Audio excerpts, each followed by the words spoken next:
বসিরহাটে ব্যবসায়ীকে লক্ষ্য করে গুলিবিদ্ধ ব্যবসায়ী হাসপাতালে ভর্তি। বসিরহাটের নাজাট রোড এলাকার ঘটনা।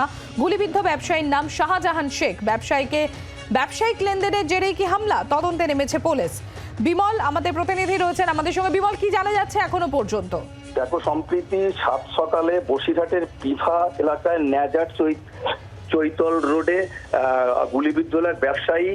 কি কারণে এই গুলি সেটা খতিয়ে দেখছে পুলিশ ও স্থানীয় সূত্রে যেটা জানা যায়, আজকে সকালে হাসনাবাদের দিক থেকে ব্যবসায়ী তার মোটরসাইকেল নিয়ে একা বসিরহাটে ব্যবসায়িক কোনো কাজের জন্য আসছিলেন। তখন এই বসিরহাটের পিফা এলাকায় ওই ম্যাজাট মালঞ্চ রোডের উপরে তাকে দুষ্কৃতীরা পিছন দিক দিয়ে গুলি ছোড়ে। তার পেটে গুলি লাগে। স্থানীয় বাসিন্দা দেখতে পেয়ে তাকে উদ্ধার করে বসিরহাট সুপার স্পেশাল হসপিটালে আশঙ্কাজনক তাকে ভর্তি করা হয়েছে।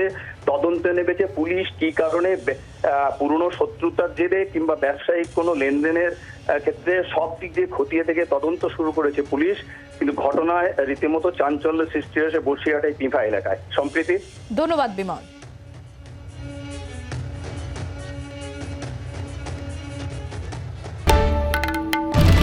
বাংলার আওয়াজ, বাঙালির আবেগ, জি 24 ঘন্টা।